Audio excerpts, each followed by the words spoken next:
Okay, hi everyone. We're a little bit later on today. Gave the rare opportunity to actually do some work on the race car. The differential was rebuilt by Neil McDonald of Automac and just came back all beautifully painted and finished, and has just gone in the back of the car today.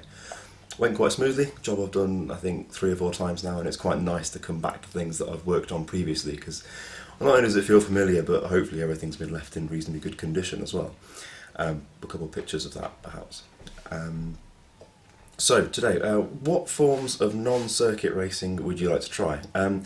Always found rallycross really appealing. That's where you have a blend of tarmac circuit and then loose gravel or dirt or something like that. I find it tempting because I don't think I'd be any good at proper rallying, the type done with a co-driver over stages rather than a lap circuit.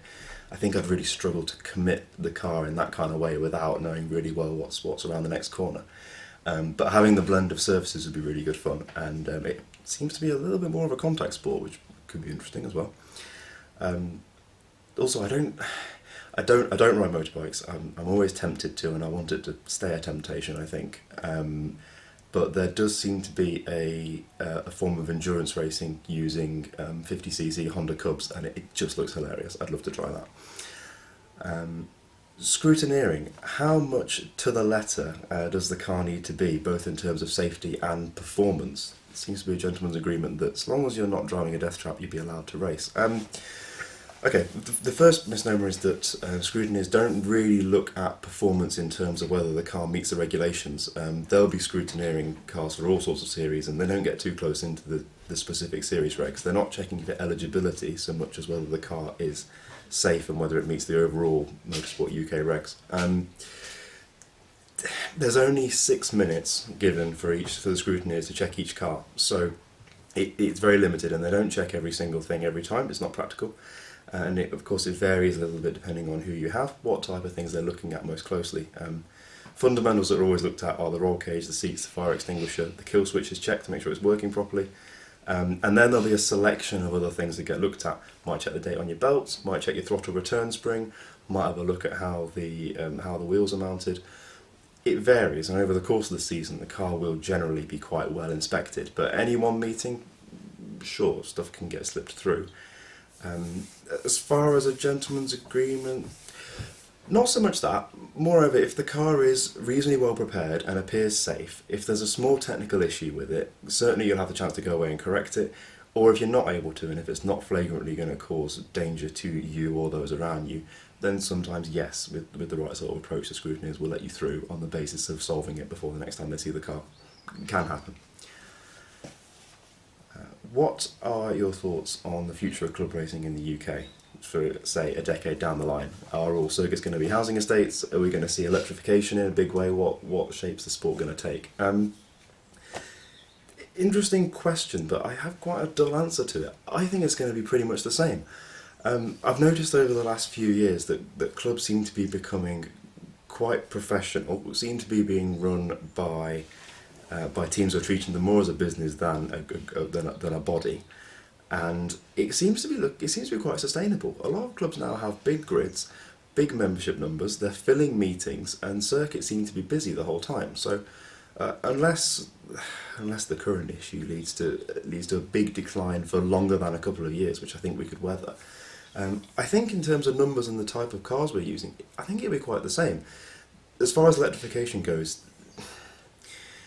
not to get into its place in motorsport as a whole, but I can't imagine that technology filtering down to anywhere near the level of club racing for a number of years yet. If it's within 20 years, I'd be quite surprised. I don't think the timescales given even for mainstream automotive are reasonable. And the complexity of running that kind of tech in a racing car, from safety, from performance and from longevity point of view, no, I don't see it. I think we'll be making noise with piston engines for a long time yet. Similar and following on, what are your hopes for your current corner of the sport? Where would you like to see it go?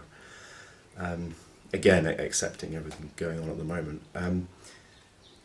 Biggest thing for me, the biggest surprise for me in getting into club racing and going to club meetings is that there are so few spectators there. There's maybe you have a handful wandering around. The vast majority of people you see are there with teams or supporting people, friends and family, all that sort of thing. Very few people travel to go and watch it. They go to watch British touring cars, they go to watch Formula One, they watch British superbikes and so on, the big ticket meetings where they've got national drivers or riders.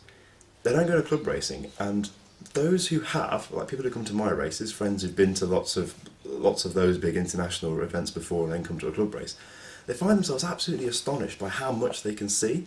That they can wander around in the pit lane. They can come into garages during the race if you need to, as long as you're practical and not in people's way. We don't mind. You can be up close to cars. You can talk to drivers. There's no like allocated pit walk time. You can be wandering around everywhere all the time. All the grandstands are open. There's no special ticket price to pay. It's 12 or 15 quid on the gate, and then you've got open season for all of these cars. And far from having one headline event, usually there'll be a dozen different series running on each day. So the variety of cars and racing you can see is extraordinary.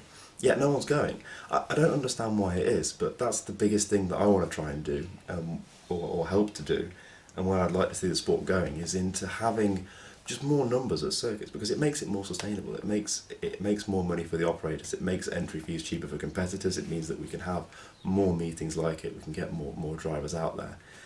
And I also think that people who are there, racing fans who are there and in the paddock and watching ordinary comparable people doing it, might realise how attainable it is. So the direction I'd like to see is into more spectators, into getting more people through the gate, and probably then into cars as well. I think that'd be awesome. More tomorrow. Cheers, guys.